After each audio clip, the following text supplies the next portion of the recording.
Bonsoir à tous et bienvenue dans ce bref tour de l'actualité. La Côte d'Ivoire, notre pays, célèbre la Tabaski ce mercredi 28 juin 2023. Et le vœu le plus important de tous les fidèles musulmans, c'est bien d'immoler leurs bêtes, symbole du sacrifice d'Abraham et de son fils. Regardons ce reportage qui nous montre l'ambiance qui prévaut au grand marché de Mans, dans la partie ouest de notre pays. Reportage signé Gervais Kouassi, notre correspondant dans la ville. Ici, les prix des bêtes sont fonction de leur taille et masse. Cependant, les appréciations sur le coût des moutons dans l'ensemble sont mitigées. J'ai payé pour moi là 90 000 francs.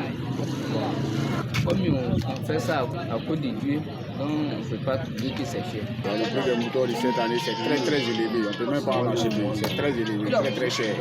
Les bergers, quant à eux, estiment qu'il y a du mouton pour toutes les bourses. Apparemment, il n'y a pas assez de moutons comme l'année dernière.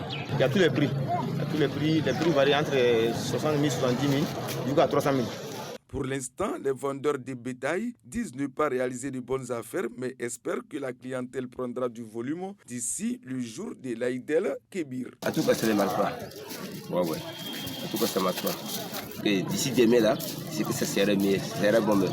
Quoi qu'il en soit, l'Aïd el-Kébir, ou si vous le voulez, la Tabaski, aura bel et bien lieu ce mercredi 28 juin 2023.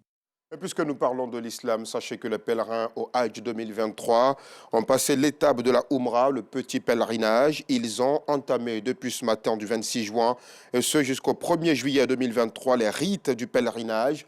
Depuis l'Arabie Saoudite, notre reporter Bintou Pekele reviendra à 19h30 sur ces rites dont quelques-uns sont expliqués sur ces images aux pèlerins présents donc à l'étape de Mina.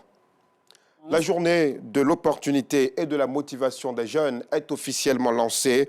L'initiative de Success Group Multiservice vise à présenter l'entrepreneuriat comme solution durable au chômage des jeunes. Le reportage de Clarisse Kayala et Clément Boko à 19h30.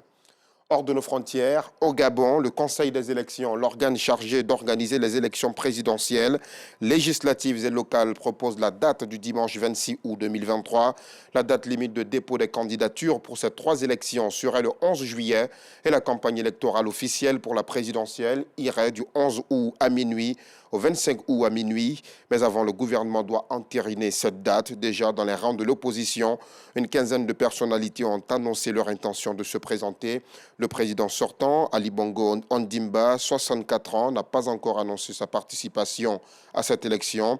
Il est au pouvoir depuis 2009, élu à la mort de son père Omar Bongo Ondimba. Et très loin même du Gabon, en Russie, la rébellion de Wagner n'affectera pas la relation entre Moscou et ses alliés. Ce sont les mots de Sergueï Lavrov, le ministre des Affaires étrangères russe. Il a annoncé également que le groupe paramilitaire continuera ses opérations au Mali et en Centrafrique. Dans ces deux pays d'Afrique fortement touchés par des conflits armés, Wagner et ses hommes travaillent comme instructeurs. Sur la chaîne de télévision RT, Sergueï Lavrov a aussi ajouté que la France et l'Europe ayant abandonné le Mali et la Centrafrique, ces pays se sont tournés vers la Russie et Wagner pour assurer. La précision est importante, la sécurité de leurs dirigeants. Wagner est cependant considéré par les Occidentaux comme un instrument d'influence russe destiné à avancer les intérêts de la Russie et notamment à les concurrencer, eux les Occidentaux également.